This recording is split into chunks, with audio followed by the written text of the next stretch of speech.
Get out of my building, brother screamed, throwing my laptop into the hall. This is for real entrepreneurs. I said nothing. I left. The next morning at 8:47 a.m., his business received a lease termination. By 9:15 a.m., 47 missed calls. I'd owned the $14.2 million building since 2019. But let me back up. Because the morning my brother threw me out wasn't random. It was calculated. It was the culmination of 3 years of careful dismissal, strategic humiliation, and a family that confused silence for weakness. My name is Maya Chin. I'm 34 years old. And for most of my adult life I've been the disappointment. My brother Derek is 38. 4 years older. 4 years more successful according to my parents. 4 years of being held up as the example I should follow. Derek graduated from Stanford with a business degree. I went to a state school for computer science. Derek got a corporate job at a Fortune 500 company making $120,000 right out of college. I freelanced from coffee shops making maybe $30,000 my first year. Derek bought a house at 26. I lived with roommates until I was 29. Every family dinner was a comparison. Every holiday gathering was a performance review where I was always found lacking. Derek closed a $2 million deal this quarter. Dad would announce, raising his wine glass. That's wonderful, I'd say. What are you working on, Maya? Mom would ask, her tone suggesting she already knew the answer would disappoint her. Some contract work. Web development. Database optimization. Still freelancing? The way she said it made it sound like a disease. Derek would lean back in his chair, smiling. Not gloating exactly. Just comfortable in his position as the favored child. The successful one. The one who made them proud. I learned to keep my head down. To stay quiet. To let them believe whatever they wanted to believe. What they didn't know was that in 2016 at 26 years old, I'd started building something. Not flashy. Not loud. Just valuable. I'd been doing contract work for a fintech startup. They needed someone who could build secure database architectures for financial transactions. I charged them $85 per hour. They were happy to pay it.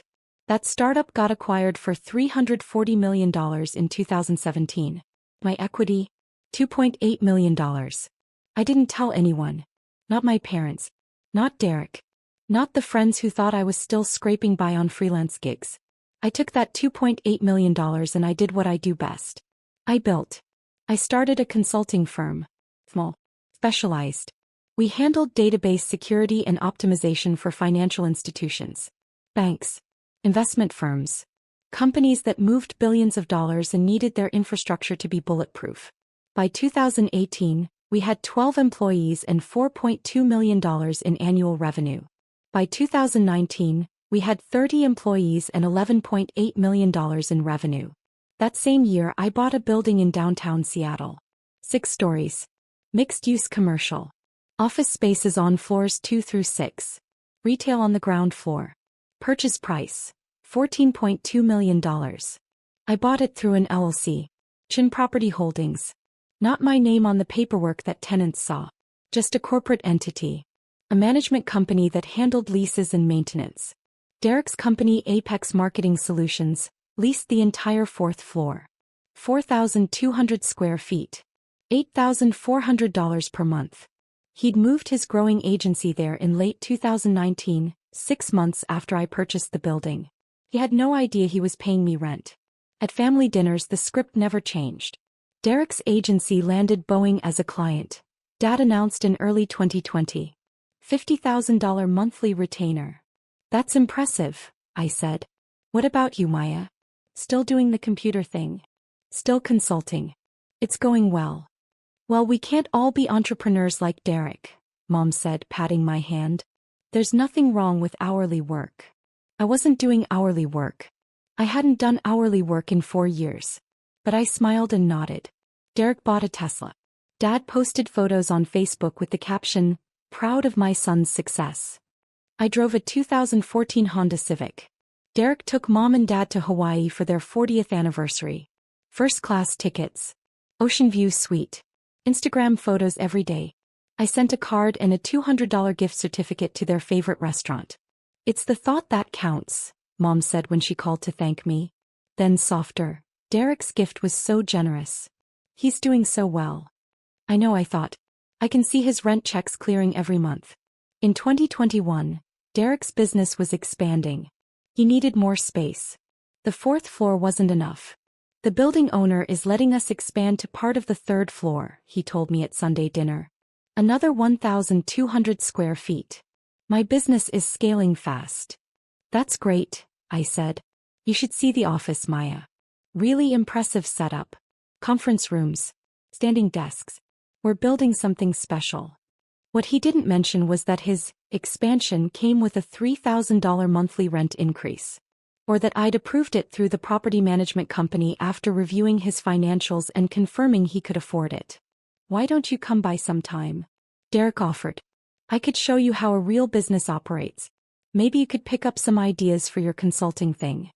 Maybe, I said. I'd been to the building plenty of times. I visited every property I owned at least once a month. But I came through the parking garage. I met with the property manager in a ground floor retail space. I never went to the fourth floor. Derek didn't know I was there.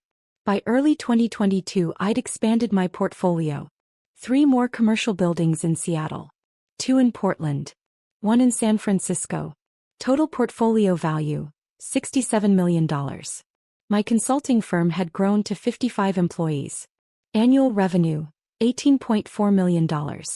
My personal net worth, $34 million. My family thought I was still freelancing. In March 2023, Derek called me. Unusual. We typically only saw each other at family events. Hey Maya. I need a favor. What's up? I need office space. Temporary. Maybe 2 weeks. We're doing a major build-out on the 3rd floor and construction's making it impossible to work. I'm looking for somewhere quiet where I can meet clients. Okay. You work from home, right? You still have that 1 bedroom in Capitol Hill? I actually owned a 3-bedroom penthouse in Madison Park worth $2.7 million. But Derek thought I lived in the same apartment I'd rented in my 20s. I do have space, I said carefully. Perfect. Can I use your living room? I'll bring my laptop. Maybe take a few calls. I'll be quiet. You won't even know I'm there. Something in his tone. Dismissive. Presumptuous. Like my space, my time, my home were just resources available for his convenience. Let me think about it, I said. Think about it? Come on, Maya. It's 2 weeks. You're not doing anything important. I let that sit for a moment. I'll get back to you, I said. I never did. He called Mom. Maya's being difficult about letting me work from her place. I don't know why she's being so selfish. Mom called me. Derek needs your help. Why are you making this hard? I have work to do, I said. My apartment isn't a co-working space. You're on your computer all day anyway. What difference does it make if Derek is there? I didn't argue. I just said no. The resentment started then. Derek began making comments at family dinners. Some people help family. Others just think about themselves. Must be nice to have so much free time that you can't spare 2 weeks. I guess when you're not building anything real, you get protective of your space. I didn't respond. I ate my dinner. I smiled politely. I left early. By June 2023, Derek was flying high. His agency had landed 3 major clients. He hired 12 more employees. He needed even more space. I'm taking the entire 3rd floor now, he announced at Sunday dinner. The building owner approved it. Apex Marketing Solutions is officially one of the top agencies in Seattle. Total rent for his expanded space, $14,600 per month. That's a significant expense, Dad said, impressed. We're doing $3.2 million in annual revenue now, Derek said. We can handle it. This is what scaling looks like. He looked at me. You should really come see the office, Maya. Might inspire you to think bigger with your little consulting thing. I'm good, I said. Come on. Seriously. Your family. I want you to see what I've built. I believe you. You know what your problem is? Derek leaned forward. You're afraid to think big. You're comfortable being small. That's why you'll never build anything that matters. Mom touched his arm. Derek, that's not. No, she needs to hear this. I've been watching her coast for years. Freelancing. Taking the easy path. No ambition. No vision. He turned to me. When are you going to stop playing it safe and actually try to build something real? I took a sip of water. I'm working on it. For how many years now? Come by the office. Maybe it'll motivate you. Maybe, I said. I never went. On September 14, 2023, I had a meeting scheduled at the building. A potential tenant for retail space on the ground floor. A coffee shop chain looking to expand. The meeting was at 2 p.m. in the property manager's office. I arrived at 1:45. Parked in my designated spot in the garage. Reserved. Owner's parking. Unmarked except for the spot number. I took the elevator to the ground floor. The property manager, Kenji Watanabe, was waiting. Ms. Chen. The client is running 10 minutes late. Would you like to wait in my office or grab coffee? I'll look around. Check on the third floor build-out. Of course. I took the elevator to the fourth floor. Derek's floor. I wanted to see the space. Wanted to see what he'd built with my property. The elevator doors opened to a professional setup. Glass-walled conference rooms. Modern furniture. Standing desks. Motivational quotes on the walls about disruption and innovation. Impressive. I walked past the reception desk. The receptionist was on a call. She smiled and waved me through. I walked down the hall toward the conference rooms. That's when I heard Derek's voice. This building is perfect for us. I'm thinking about expanding to the 5th floor next year. Really establish Apex as the dominant presence here. I paused outside the conference room. Through the glass wall I could see Derek with 3 people. Clients probably. He was giving them a tour. You own the building, one of them asked. Derek laughed. I don't own it. But I've been here so long I basically run the place. The owner is some investment company that doesn't care as long as the rent checks clear. I've got complete autonomy. I stepped back. Out of sight. That's the advantage of finding these corporate-owned buildings, Derek continued. No individual owner breathing down your neck. Just anonymous entities cashing checks. It's perfect for scaling a business. I stood in that hallway for 30 seconds. Processing. Then I walked back to the elevator. 2 weeks later, on September 28, 2023, everything changed. I had a meeting with my CFO and my head of operations. We were reviewing Q3 numbers for my consulting firm. Strong quarter. $5.1 million in revenue. Margins improving. Team growing. I suggested we meet at a coffee shop near the building. Close enough that I could check on a maintenance issue after our meeting. We met at 10 a.m. By 11:30 we'd finished our review. Want to see something interesting? I asked my CFO Jennifer Park. Always. Follow me. We walked 2 blocks to my building. Entered through the front. Took the elevator to the 4th floor. Derek's floor. The receptionist recognized me from my previous visit. Can I help you? I'm looking for Derek Chen. I'm his sister. Oh. He mentioned you. Go on back. Conference room B. We walked past the desks. Past the employees working on campaigns and strategies. I knocked on the conference room door. Derek looked up. Saw me. His expression shifted from concentration to annoyance. He stood and came to the door. Maya? What are you doing here? I wanted to see your office. You've been inviting me for months. He looked at Jennifer. Who's this? Jennifer Park. My CFO. Your CFO? He laughed. For what, your freelance consulting? Something like that. Derek stepped into the hall, closing the conference room door behind him. Look, I'm in the middle of something important. This isn't a good time. I'll just look around quickly. Maya, no. This is a professional workspace. I can't have people just wandering around. We have client confidentiality issues. Security protocols. I'm your sister. And this is my business. You can't just show up unannounced. Jennifer shifted beside me. She'd met Derek once at a family event. She knew the dynamic. We'll go, I said. Sorry to interrupt. Yeah. Derek ran his hand through his hair. Look, maybe call next time.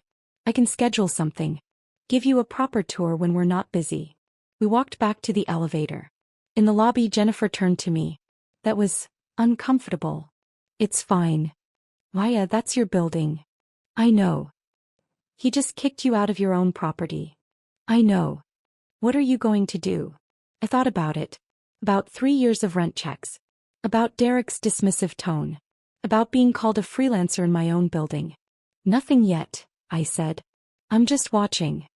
On October 12, 2023, I got a call from Kenji, my property manager. Miss Chen, we have a situation. What's wrong? Derek Chen's company is requesting significant modifications to their space. They want to remove a load-bearing wall to create a larger open office concept. Did they submit the proper modification request forms? They did. But they also indicated that since they're practically running the building, they assumed it would be approved automatically. I was silent. There's more, Kenji continued. Derek personally called me yesterday. Told me that any delays in approval would be unacceptable. He said he'd speak to the owners directly if I couldn't handle this efficiently. What did you tell him? I told him I'd forward his request to ownership and they'd review it according to standard protocol. Good. Deny the modification request. Deny it. Yes. The structural engineering report shows removing that wall would require extensive reinforcement. Minimum cost, $85,000.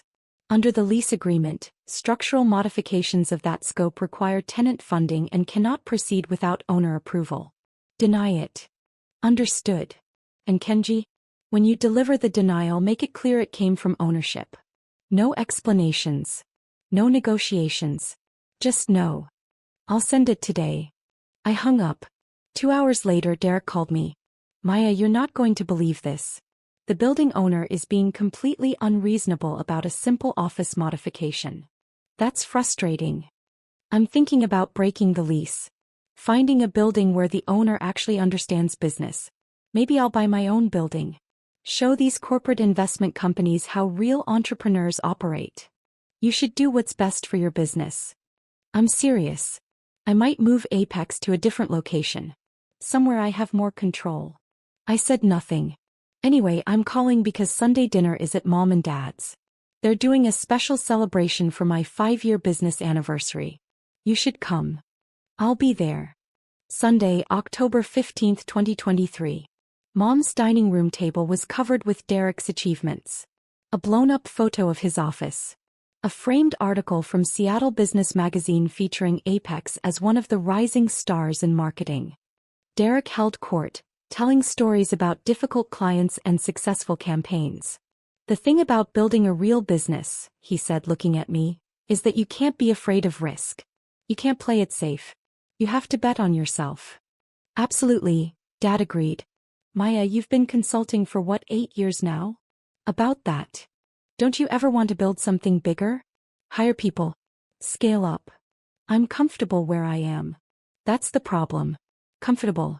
You know what comfortable gets you? Nowhere. Derek stood walking to the photo of his office. This office space? I fought for it. Negotiated hard. Built something physical. Something real. Not just code on a computer. An actual business with actual people and actual presence. It's very impressive, Mom said. Thanks. And honestly, I'm thinking about buying the building. The owner is difficult to work with. Doesn't understand the modern workplace. I've been talking to some investors about putting together a purchase offer. I took a sip of wine. How much is the building worth? Commercial real estate like that in downtown Seattle? Probably $12 million. Maybe $13 million. I'm thinking I can offer $11 million and negotiate.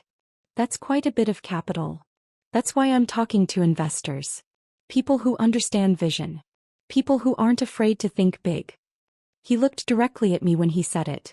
You should probably research the building before making an offer, I said quietly. I've been there for 4 years, Maya. I think I know the building. Do you know who owns it? Some Chin Property Holdings. Generic corporate entity. The room went quiet. Mom looked at me. Then at Derek. Then back at me.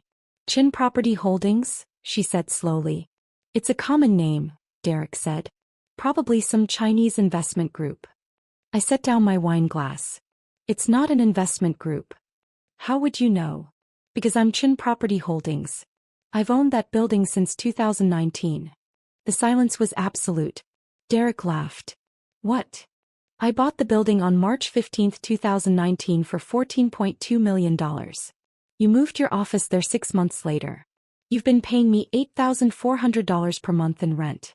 Later increased to $11,600. Now $14,600 after your recent expansion. Dad's fork clattered against his plate. That's not funny, Maya, Derek said. I pulled out my phone, opened my email, pulled up the lease agreement, slid my phone across the table to Derek. He stared at the screen. His face went white. You own the building? Yes.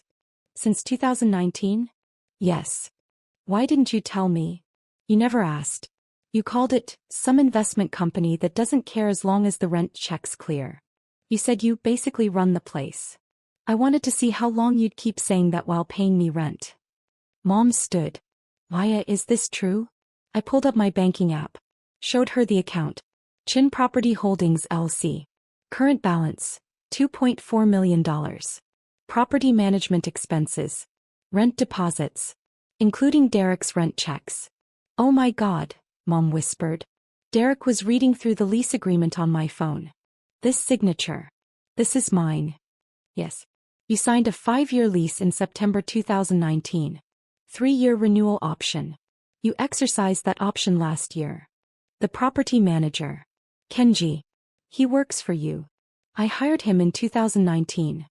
The modification request I submitted. You denied it. I did. Structural concerns. Also, you were rude to my property manager. Derek set my phone down. His hands were shaking. For years, he said quietly. 4 years I've been telling everyone how I built my business. How I chose the perfect office space. How I negotiated a great lease. You did negotiate a great lease, I said. Fair market rate. Good terms. I was happy to rent to you. Why didn't you tell me? Because you were so proud of what you'd built. I didn't want to take that away from you. That was a lie. The real reason was that I wanted to watch. Wanted to see how long he'd dismiss me as a failed freelancer while writing rent checks to my company. Wanted to see how much confidence he'd build on a foundation I owned. This is insane, Derek said. This is business, I replied. Derek stood. You've been lying to us for 4 years. I haven't lied about anything. I just didn't volunteer information you never asked for. We're family. You're supposed to share these things. Like you shared how much you look down on me. How you think I'm a failure. How my work doesn't matter. I never said. You said it at every family dinner. Every holiday. Every time you talked about real business and real success and real entrepreneurs. You made it very clear what you think of me. Mom sat back down. Maya, honey, we didn't know. You didn't know because you didn't ask. You assumed.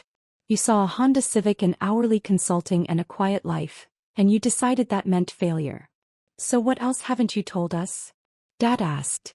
I pulled out my phone again. Showed him my investment portfolio. 6 commercial properties. Total value, $67 million. Showed him my consulting firm's website. 55 employees. Client list including 3 major banks and 2 Fortune 500 companies.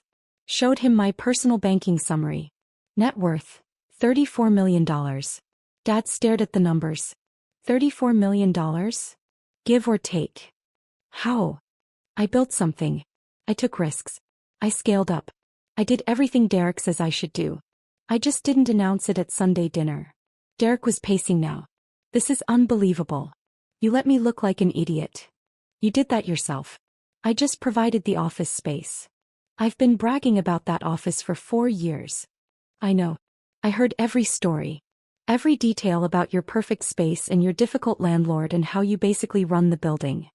This is humiliating. Now you know how it feels. The words hung in the air. Mom looked at me. Maya, that's not fair. Isn't it? How many times did you compare me to Derek? How many times did you suggest I wasn't ambitious enough? Successful enough? How many times did you treat my work like a hobby? We were trying to motivate you. You were trying to make me feel small. And I let you. Because I wanted to see what you'd do. How far you'd go. How much you'd dismiss me before you thought to ask what I was actually building. Dad cleared his throat. If you'd just told us. If you'd just asked. If you'd shown even the slightest interest in my work beyond whether it measured up to Derek's. But you didn't. You decided who I was and what I was worth. You wrote the story. I just let you believe it. Derek stopped pacing. So what happens now? Nothing changes. You have a lease. It's a good lease. Fair terms. You'll continue paying rent. Your business will continue operating. I can't work in a building you own, knowing that you've been watching. Then break the lease. But the penalty is 6 months' rent. $87,600. Plus you'll need to find new office space, which in downtown Seattle will cost you at least the same rate you're paying now, if not more. You can't be serious. I'm always serious about business. You should know that by now. Derek looked at our parents. Say something. Dad was still staring at my phone. At the numbers. Mom had tears in her eyes. Maya, I don't understand why you hid this from us. I didn't hide it. I just lived my life without performing it for you. There's a difference. I woke up at 6:30 a.m. on October 16, 2023. Made coffee. Checked my emails. At 7:15 a.m. I received a message from Jennifer, my CFO. Heard about last night. You okay? I replied, fine. Family drama. Nothing I can't handle. At 8 a.m. I got a text from Derek. We need to talk. This can't be how we leave things. I didn't respond. At 8:47 a.m. my property manager Kenji called. Ms. Chen, Derek Chen's company just submitted a lease termination request. When? This morning. He wants to end the lease immediately. He's citing, Kenji paused. He's citing irreconcilable conflict of interest with ownership. Remind him of the early termination terms. I did. He said he doesn't care about the penalty. He wants out. Process the termination. 6 months rent due within 30 days. He has 60 days to vacate the premises. Understood. There's one more thing. What? He requested that I remove you from the property access list. He doesn't want you entering the 4th floor while his company is still there. I laughed. Actually laughed. Tell him that as the property owner, I have legal right to access all areas of my building with 24-hour notice. But I won't be visiting. He can have his 60 days in peace. I'll let him know. At 9:15 a.m., my phone started blowing up. Derek, we need to talk. Mom, please call me. We need to discuss this as a family. Derek, Paya, answer your phone. Dad, this is getting out of hand. Derek, I'm serious. Pick up. Mom, your brother is very upset. Derek, fine. Be that way. I turned my phone on silent and went for a run.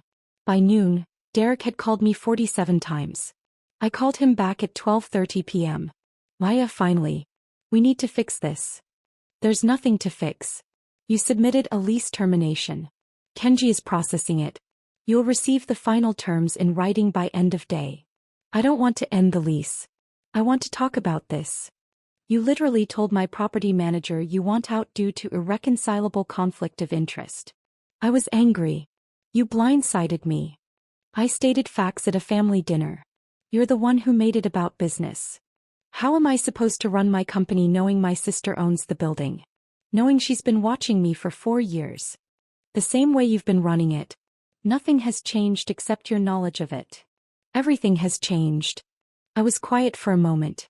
Then, Derek, do you remember what you said to me in March? When you asked to use my apartment for 2 weeks. What? You said I wasn't doing anything important. You said I was on my computer all day anyway. You said it wouldn't make a difference if you were there. That's not. And at Sunday dinners. You said I was afraid to think big. That I was comfortable being small. That I'd never build anything that matters. I was trying to motivate you. You were trying to make yourself feel superior. And the whole time you were paying me rent. Building your success in a space I owned. With money that went into my accounts. Derek was silent. So yes, everything has changed, I continued. But only because you now know what I've known all along. That your success story includes a chapter where your failed freelancer sister owned the building you're so proud of. That's not fair. Business rarely is. Lease termination papers will be delivered by 5 p.m. 6 months rent due in 30 days. Vacate in 60 days. Those are the terms you signed. I hung up. For the next week I didn't attend family dinners. Didn't answer calls from my parents. Didn't engage with Derek's increasingly desperate messages. My property manager Kenji kept me updated. Day 2. Derek requested a meeting to discuss options. Kenji told him all communications must go through the legal terms of the lease. Day 3. Derek's business partner called asking if there was any flexibility on the termination penalty. Kenji said no. Day 4. Derek showed up at the property management office demanding to speak with ownership. Kenji reminded him that ownership doesn't take direct meetings with tenants. Day 5. Derek's attorney sent a letter suggesting the lease termination penalty was excessive and potentially unenforceable. My attorney sent back a letter with case law supporting the penalty amount and noting that Derek had signed the lease with full knowledge of all terms. Day 7. Derek paid the $87,600 termination penalty. Kenji confirmed the payment cleared. On day 8, Mom called. I answered. Maya, this has gone too far. Has it? He's your brother. He made a mistake. He's trying to apologize. By breaking his lease and paying the penalty instead of just continuing to rent from me? He's embarrassed. He's hurt. You humiliated him. I stated facts. If facts are humiliating, that's not my problem.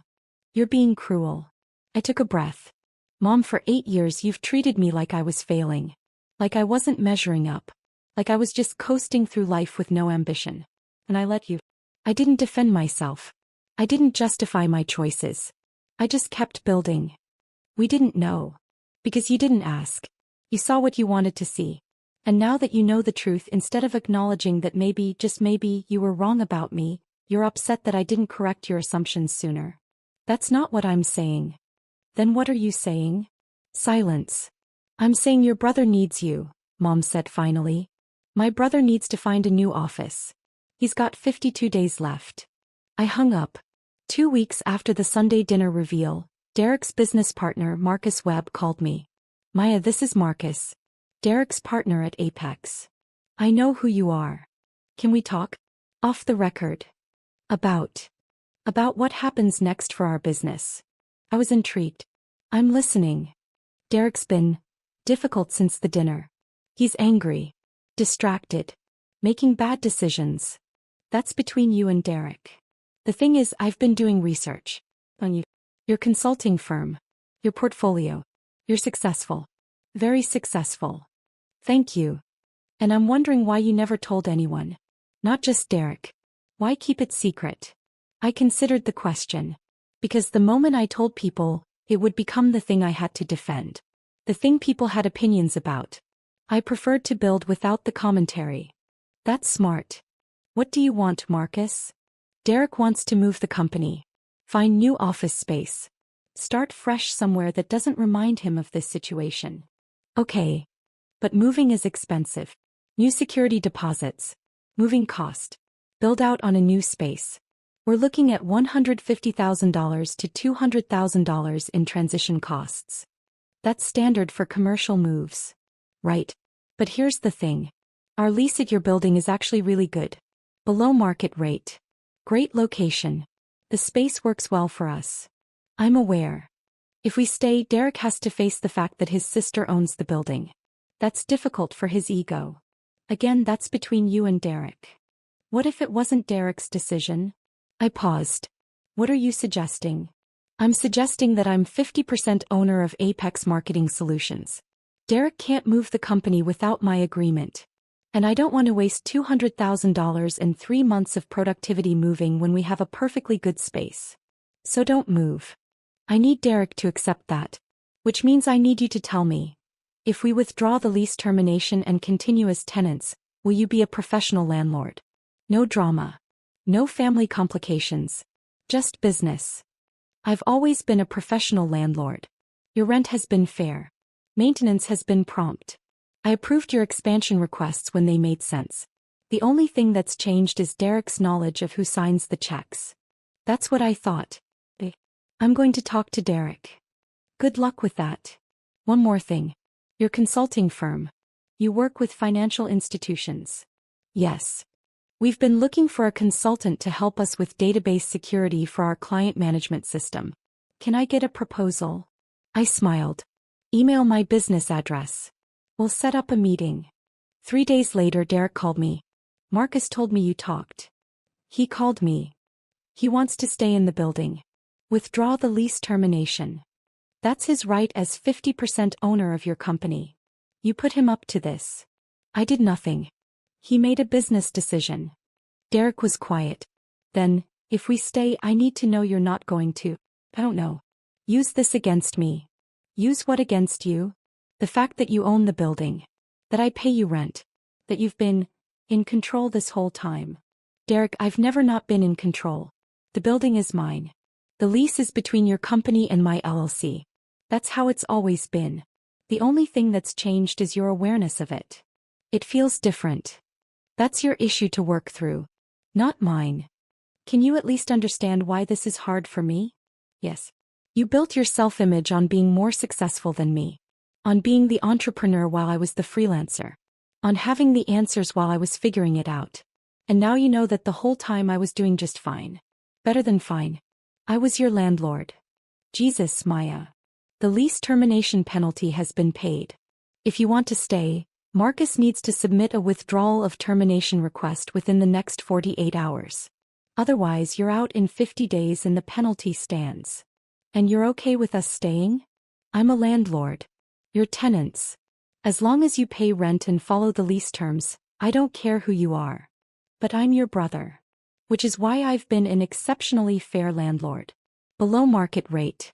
Prompt maintenance. Reasonable expansion approvals. Most landlords wouldn't have been that generous. I didn't know it was you. Exactly. Derek exhaled. Hey. We'll submit the withdrawal. But I need one thing. What? Sunday dinners.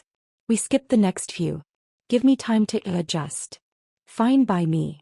And Maya? Yeah. I'm sorry. For the things I said. For the assumptions I made. For treating your work like it didn't matter.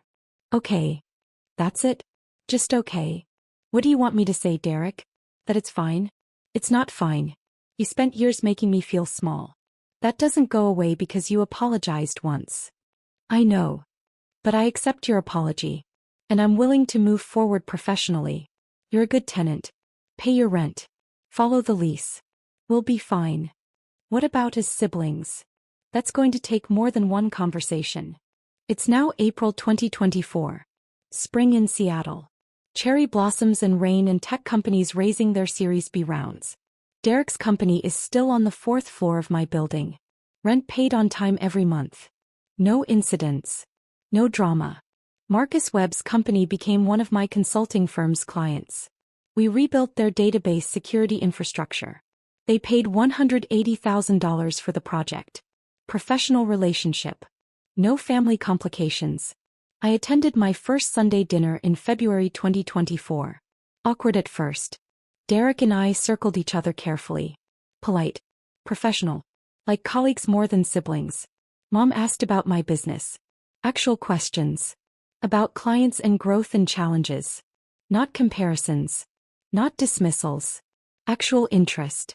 Dad asked if I'd consider speaking to his investment club about commercial real estate. I declined.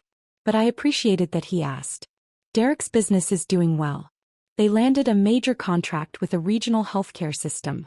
He told the story at dinner without the usual bravado. Just facts. Just updates. The 4th floor space is working out well, he said, looking at me. Good location. Fair terms. Glad to hear it, I said. Later, as I was leaving, Derek walked me to my car.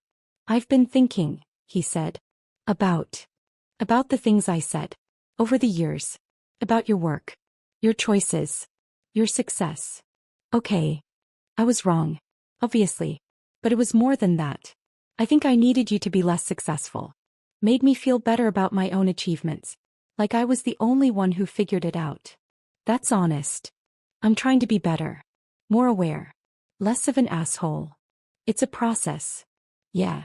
He paused. Your consulting firm. You're doing well. Very well. Good. That's good. He meant it. I'm proud of you, Maya. I should have said that years ago. Thanks. And the building. I know I made it weird. But it's actually helpful. Knowing the landlord actually cares about the property. About the tenants. Most building owners don't give a shit. I'm invested in my properties. Literally. He laughed. Right. Well, Thanks for not being a terrible landlord. Thanks for not being a terrible tenant. We stood there in the parking garage. Brother and sister. Landlord and tenant. Two people who'd spent years misunderstanding each other finally starting to see clearly. See you next Sunday? Derek asked. Maybe. If I'm not busy. With your freelance consulting? He smiled when he said it. An actual joke. Not a dismissal. Something like that. I drove home to my Madison Park penthouse. 3 bedrooms. City views. A space I'd bought with money I'd earned building something that mattered. My phone buzzed. A text from Jennifer, my CFO. Q1 numbers are in. $6.2 million revenue. Best quarter yet. I smiled. Another text. From Kenji, my property manager. Rent deposits cleared for all properties. Portland building has a new tenant for ground floor retail. Details tomorrow. I pulled into my parking garage. Reserved spot. Owner's parking. Inside my apartment, I opened my laptop. Checked emails. A potential client in San Francisco wanted a proposal for database security consulting. A commercial broker had sent listings for 2 buildings in Austin I might be interested in purchasing. I made notes. Drafted responses. Plan my week. My phone buzzed again. Mom, thank you for coming to dinner. It meant a lot to Dad and me. I typed back, you're welcome. See you soon. I closed my laptop. Poured a glass of wine. Looked out at the Seattle skyline. For years I'd been quiet. Building without announcing. Succeeding without performing. My family had mistaken that silence for failure. Had confused my strategy with weakness. Had decided what my life meant without ever asking what I was actually building. And I'd let them. Not because I was afraid. Not because I was ashamed. But because I wanted to see how it played out. Wanted to see how long it would take for them to notice. Wanted to see what they'd do when they finally knew the truth. The answer, they'd apologized. They'd adjusted. They'd started to see me as I actually was. Was it worth it? The years of dismissal. The comments. The comparisons. Maybe. Maybe not. But I'd learned something valuable. Success doesn't require an audience. Achievement doesn't need validation from people who weren't watching in the first place. I built my business. Bought my properties. Created my wealth. And I did it all while my family thought I was just a freelancer in a 1-bedroom apartment. The revelation didn't change what I'd built. It only changed what they knew about it. And honestly, that was enough. My phone buzzed one more time. Derek, I told Marcus we should offer you equity in Apex if you ever want to advise us. You know, since you clearly know what you're doing. I smiled. Typed back, I'll think about it. But I'd need to see your financials first. Due diligence. Derek, of course. You're not a landlord. You're a businesswoman. Me, I'm both. And a sister. And a lot of other things you're still figuring out. Derek, fair enough. See you at work tomorrow. I mean at my office. In your building. This is still weird. Me, you'll get used to it. I set my phone down. Finished my wine. Looked out at my city. Somewhere in downtown Seattle in a building I owned, my brother was probably still processing everything. Still adjusting to the reality that his failed freelancer sister was actually his landlord. His successful businesswoman sister. His equal. Maybe even his superior. But I didn't need him to acknowledge that. Didn't need the validation. Didn't need the apology, though it was nice to receive. I'd already won. I'd won the moment I stopped needing them to see me clearly in order to see myself clearly. I'd won the moment I decided to build my success quietly, strategically, without waiting for permission or approval. I'd won the moment I signed the papers on a $14.2 million building and became my brother's landlord without him ever knowing. The reveal was just the epilogue. The story was already written. And I wrote every word of it myself.